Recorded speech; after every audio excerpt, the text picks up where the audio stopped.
Leading a startup team, whether you're delivering a sugar rush, stocking coffee, or getting a regular delivery of snacks, Office Depot has solutions that fit every startup culture, from getting those first business cards and stationery to ordering fleece pullovers with your new logo. To learn how Office Depot and the California Technology Council have partnered to bring you savings on all of these startup essentials and more, go to californiatechnology.org/member benefits. I'm Daniel Levine, and this is the Bio Report.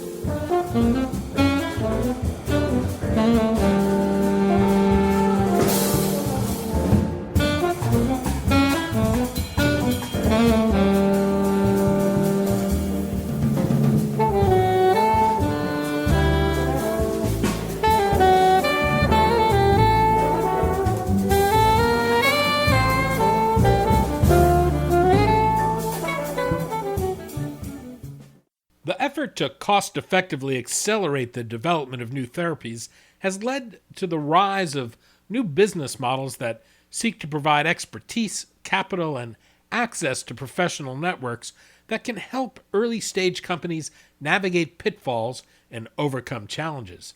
Xontogeny is a bit of a hybrid in its approach, preferring the term aggregator to accelerator or incubator. We spoke to Chris Garabedian, chairman and CEO of Xontogeny, about the company's approach, what it looks for in the biotechs it backs, and what he's learned from his own experience as a biotech executive that he thinks will benefit others.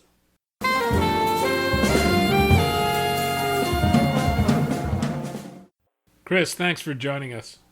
Thanks, Danny. It's a pleasure to be part of this podcast. We're going to talk about Xontogeny, ways to accelerate the development of promising new therapies, and how you're hoping to leverage your own industry experience. Let's start with Xontogeny and a matter of terminology. You describe this as a biotech aggregator rather than an accelerator or an incubator. Why do you use that term? Yeah, well, I actually do refer to both an aggregator and an accelerator, but I draw the distinction of incubators. And it's a little bit nuanced, but there are so many incubators, a lot of incubators that are launched out of academic centers. There's a lot of seed money going in to support, quote, incubators. And where I draw the distinction is that there are a lot of incubators that generate new intellectual property. I would describe these as kind of discovery phase, maybe pre-patent filings, and it's really to take a researcher's idea and turn it into something that might be translatable. I think where we're getting involved is we like to see a product that has been identified as a lead, ideally, even better, an optimized lead. And the reason I mention an accelerator or an aggregator is that we're supporting more than one. So it's not a single company. We're actually providing oversight and management to a portfolio of assets or companies. And an accelerator because we're trying to do it in a more efficient manner and to really focus on that time frame between the preclinical development, IND enabling work of an identified lead or optimized lead compounds through that clinical proof of concept. And then at that point, we feel our job is done. If we're successful, there will be a lot more optionality around those companies and those assets. And so that's why I drew the distinction that we're not an incubator. I guess you could call us an incubator of companies, but not an incubator of technology. And what's the significance to the name? How did you arrive at Xontogeny? Yeah, I was thinking of a name that would describe the stage of development that we're focused on, and that is really from the genesis of a company or from inception to maturity. And by maturity, I mean that it's de-risked, it can actually survive on its own with other investors and other management teams. And so the term ontogeny is a biology term you may know that describes, from inception or genesis of a living organism to maturity. And so I, for branding, you can appreciate, getting a website domain and marketing. I decided to put an X. You can always read more into it. There's an X and Y in the beginning and end for the chromosomes. There's a lot of people are going after 10X, or a multiple. So the X can stand for a lot of things, but really it was to play off of the word ontogeny, in that's what we're doing with biotech companies. You talked about yourself being a bit of an accelerator and an aggregator. What exactly is the business model? Yeah, so, I came into this from my industry background, which was, 25 years working for operating companies. I was in consulting and then big pharma. I worked for Abbott Labs, pharmaceutical products, now AbbVie. But then I really got my formative experience from Gilead and Celgene in, kind of best in class or arguably best practices in biotech. And obviously then I had my chance to do it myself as a public company CEO of Sarepta. And what I kind of learned across that experience was that the number of biotech companies that are out there trying to get a drug through development, it really numbers in the thousands, right? There are hundreds, probably more than 500 public companies trying to do that, but there are thousands of private and public companies trying to do this. And, one of the biggest challenges is finding management teams with a track record of success who understand that, difficult, right, process of turning a drug into a successful drug development program. And it's not always intuitive that a senior executive that has worked 30 years in pharma, understands how to do that in a biotech organization. And there just haven't been that many successes across biotech where you have, 100 companies that have gotten a drug approved. So I felt that harnessing the, drug development talent across a portfolio made sense. The idea that, if you're really good and you've done this for a couple decades or more, then, working on one preclinical asset and moving that into the clinic doesn't require full-time focus and attention. And so the idea of managing a portfolio of assets and companies and doing that successfully was really where the Xontogeny idea was born. But more important than that was I saw a lot of early-stage companies being over-invested in the early stages, before you get that de-risk proof of concept data. And a lot of times they build out, teams for optics. They spend a lot of early capital on things that aren't focused on just getting that, that key experiment completed. And so that was what I was trying to solve for as well. Does Xontogeny put its own capital in? Does it provide management in exchange for a stake in these companies? Yeah, both.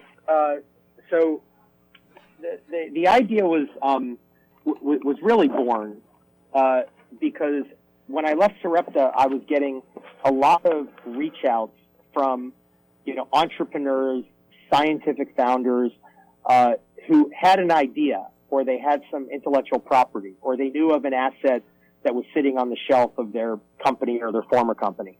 And, really they were looking for credibility. They were looking to build out a board of directors or have a senior advisor to give this, the first-time CEOs often and didn't have a track record, and weren't the types of CEOs that were being recruited from, the likes of Third Rock or Atlas or Arch Ventures, right? And so these were true entrepreneurs that needed a lot of help. And they felt that if they just had the right people associated with the company, that it would be much easier for them to walk into a venture firm and raise capital. And I saw the venture model really evolving to something different, that the notion of an entrepreneur coming into a conference room with a bunch of VCs around the table and them deciding if they were going to invest in that individual or not, was no longer the typical way that biotechs were being created, right? They were often working with an academic researcher at a well-known institution, let's say MIT or so, and licensing that IP and then forming a company with a management team that was in their network. And sometimes they would incubate those within the VC. And the idea that they invited dozens of entrepreneurs into their offices each week was just not the reality that I was seeing. And so I realized that there was a gap, that there were a lot of entrepreneurs out there who had good ideas, particularly those who had gotten grant money or who had identified an asset that had been far enough along that I would call it within 18 months or 2 years within being in the clinic. And the other thing is that a lot of the larger venture firms were moving more and more into discovery research, into platforms. And so this was kind of locking out not just the entrepreneurs, but the idea of a promising asset or patent estate of a group of analogs that could be moved forward into the clinic. And so it was really a convergence of all these gaps that I was seeing. So the short summary is that Xontogeny is providing oversight and management in exchange for common founders' equity, typically, but we also can write seed investments and to further de-risk the program. One thing I can't talk much about because we're still raising, but I partnered with Perceptive Advisors, a 20-year-old life science fund that has a $3 billion hedge fund in launching their venture strategy. We went to a first close of the Perceptive Xontogeny Venture Fund in December. And so we do have a mechanism to support these companies beyond the seed round and once they're ready for a healthy Series A. Your team is made up of people with deep experience, but they're experienced as investors while they've worked with life science companies. They're not people I'd say have operational or scientific experience within these companies. What was the rationale in putting the team together, and do you have access to specific expertise to fill the gaps your companies may have? Yeah, so the current team is small, and that's partly because the portfolio isn't mature enough to support a large team of drug developers. So I've been very I will remain actively involved in every portfolio company, but we have relied more on consultants, contractors, service providers until the portfolio matures. But the idea is that we will be hiring what I would call drug development all-stars as part of the Xontogeny team. Fred Calori spent 20 years at Choate Hall & Stewart, a life science legal practice, where he worked with the likes of top-tier funds to support the financing. And I do have access to Perceptive team of analysts. They have about a dozen folks who do some of the best diligence out there in terms of helping us screen and identify. And that's usually after I do the initial screen, which I was doing at Gilead and Celgene as a potential acquirer or licensor of these types of technologies. And so we have kind of a pretty rigorous system of identifying the right opportunities, and then I will play an active role in helping manage it with that CEO. The other thing from the scientific leadership, each of these companies that we work with has the leading scientist or domain expertise for the particular area, that we're working in. That may be the CEO, him or herself. It also may be the academic researcher who has partnered with a business entrepreneur, and often they're both affiliated with the company. And I think a lot of accelerators, in part being real estate plays, do you house the companies you work with, or are they housed independently? Yeah, well, one of the companies that we're incubating at Xontogeny is just secured some of the Alexandria kind of lab space in New York to do some research. I have another company that's incubating where they have independent research labs. But to be clear, I think most of what we're going to be involved in is going to be far enough along where the bulk of the work is going to be outsourced. And so there's, again, we're not working on true drug discovery where you see a lot of new ventures. They're raising, $50 million or $100 million, and they're, securing a lot of lab space. Oftentimes the lab space that we need is really to do some additional experiments to optimize, the chemistry or optimize the lead product. So this isn't a lab-intensive business. Once we have the IND candidate identified, all of the IND enabling work is outsourced. All the manufacturing is typically outsourced. A lot of the consultants and contractors that need specialty expertise are outsourced. So we're really here to make sure we design the program optimally, that we lay out the program both preclinically and clinically in a way to increase the probability of success that this product is going to read out positively in a clinical study. So what's an ideal target for Xontogeny? What do you look for in a company with which you choose to work? Is there a sweet spot in which you see Xontogeny playing? Yeah, the way we describe it is where we wouldn't typically fit. And, that's where this model doesn't really lend itself to identifying, the next CRISPR platform, right? Or new technology areas where you need tens of millions, maybe hundreds of millions of dollars to de-risk the platform. I think of Flagship. They invest a lot of money in new platform technologies, right? And so you look at Moderna or you look at Rubius and the amount of capital required to advance that technology and de-risk it and get something into the clinic and into patients. I think what we're looking for would typically be those modalities that are more easy to characterize from drug-like characteristics, small molecules, antibodies that are differentiated, peptide therapeutics. We do look and we, due diligence around genetic technologies, but we have to believe that the technology can really compete and that it is characterized well enough that it's within, we would argue, within 2 years of being in the clinic. And so, the other thing is that we like to be in areas where it's not overly crowded, but there's still a lot of unmet needs. So our lead program that we invested in was in the Crohn's ulcerative colitis space. It was an oral small molecule. This is Landos Biopharma? Against Landos Biopharma in a new pathway. I think you interviewed the CEO of Landos on a previous podcast.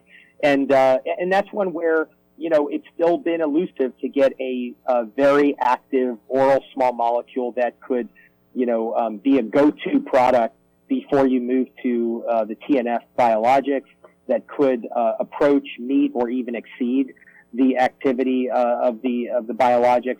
And so, that's a good example of one. The immuno-oncology area is very crowded. We still look at about, 40% of the companies that we evaluate are in the oncology or hematologic malignancy area. And our bar's pretty high on that. We have to be pretty convinced that it's a de-risk target, that it could be differentiated, and we're not too far behind from those that are, in the clinic or have recently kind of validated an approach in the clinic. Well, sticking with Landos for a moment, what role is Xontogeny playing there, and did you provide capital? Yeah, so this was one that was a precursor before I raised money from Perceptive Advisors to support the Xontogeny business model. And so I had known, I was introduced by a former Celgene colleague of mine to the CEO, scientific founder, Joseph Basagana-Riera. And we really just started talking. I was providing some in-kind services. I was doing a lot of this out of my own pocket. So if we needed to provide any legal support or consulting support beyond, my in-kind services, we were doing that. We also helped with the formation of the company. It was in a previous company that had bioinformatics and nutritional products. So we agreed to create a new entity to focus on the drug applications of this target. And so, but by the time we got involved, there was already 5 mouse models of inflammatory bowel that looked as good as anything in the literature and was good kind of reproduced. These were different types of induced inflammatory bowel disease models. And so we felt that there was good concordance. So where we got involved, though, was really in laying out the preclinical program, the clinical strategy, really playing that experienced industry person to partner with a really good scientist, but a first-time biotech CEO. And so I'll give you an example.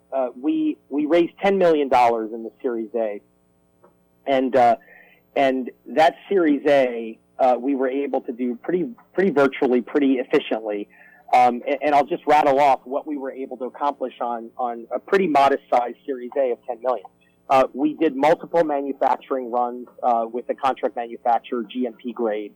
I used consultants to help identify and review the potential manufacturers of the asset. We decided to embark on pig studies because this was a locally acting drug, so we needed to better understand the dose-activity relationship at the local level. Things like, when do we reach a plateau dose? Are we getting through the epithelial wall? Are we getting good concentrations in the colon as well as the ileum or upper intestinal tract? How long does a single dose have an effect at the local level? We did healthy pigs, and we built on those data to do inflammatory bowel disease pigs to really de-risk this as much as possible, to understand if we needed a sustained release formulation or if an immediate release formulation was going to have good enough dose concentration.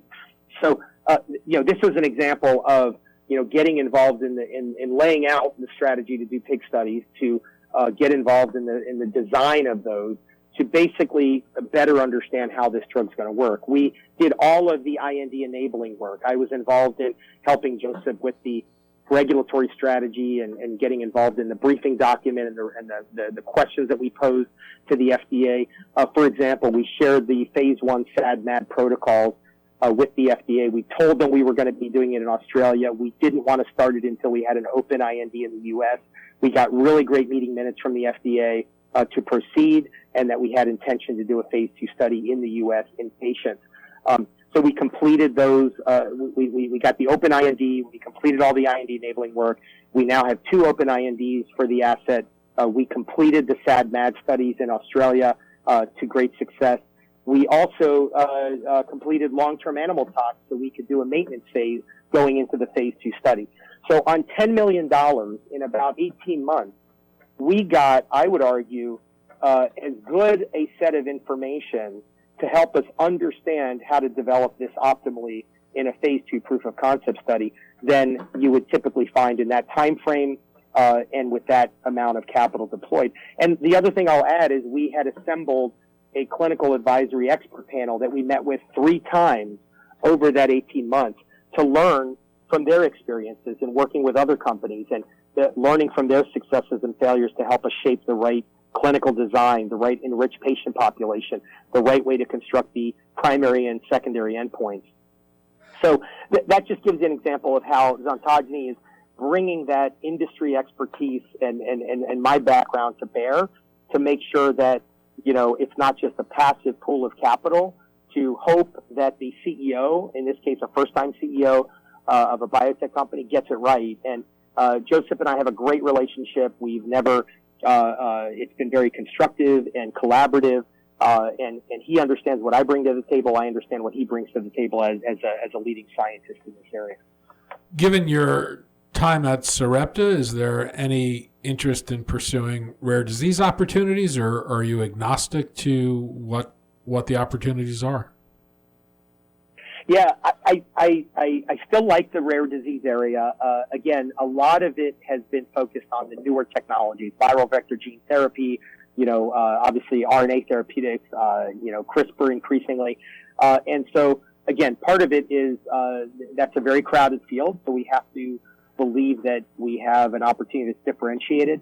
And also there are other, what I would call accelerators focused in this area. Sidon is an example. BridgeBio is another example that are focused on the rare disease space. A little bit earlier stage and more in the discovery stage Ethan Perlstein and Prolara, which I think wound down recently. But so we do like to compete in those areas.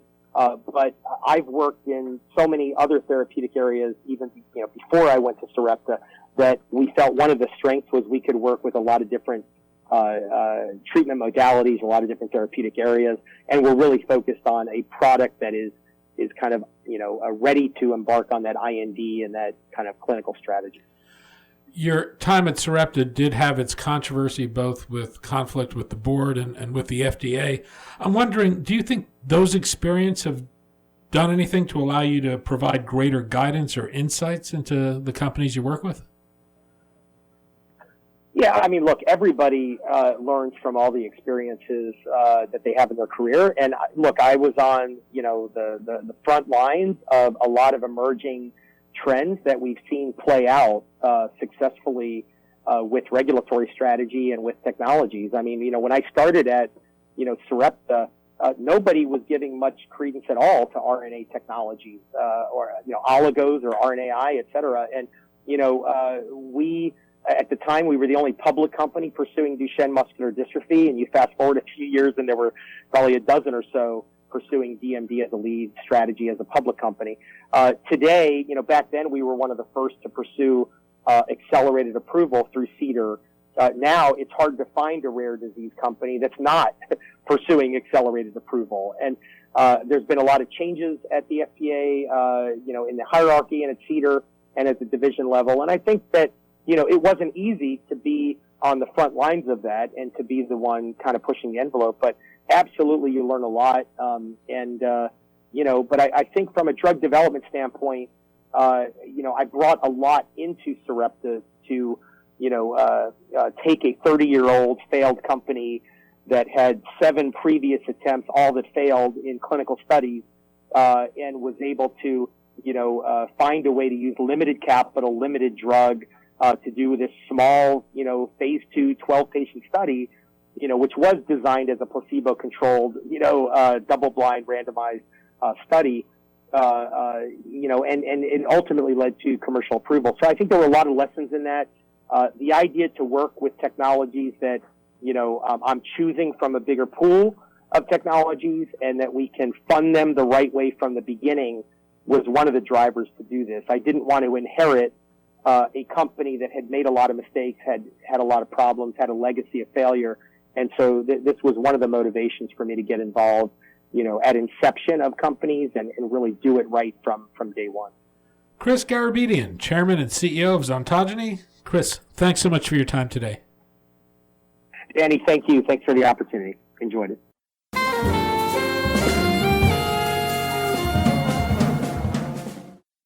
Thanks for listening. The Bio Report is a production of the Levine Media Group. To automatically download this podcast each week, subscribe to our RSS feed or through iTunes or other podcast manager. To join our mailing list, go to levinemediagroup.com. We'd love to hear from you. If you want to drop us a line or are interested in sponsoring this podcast, send email to danny@levinemediagroup.com. Special thanks to Jonah Levine, who composed our theme music, and the Jonah Levine Collective, which performs it.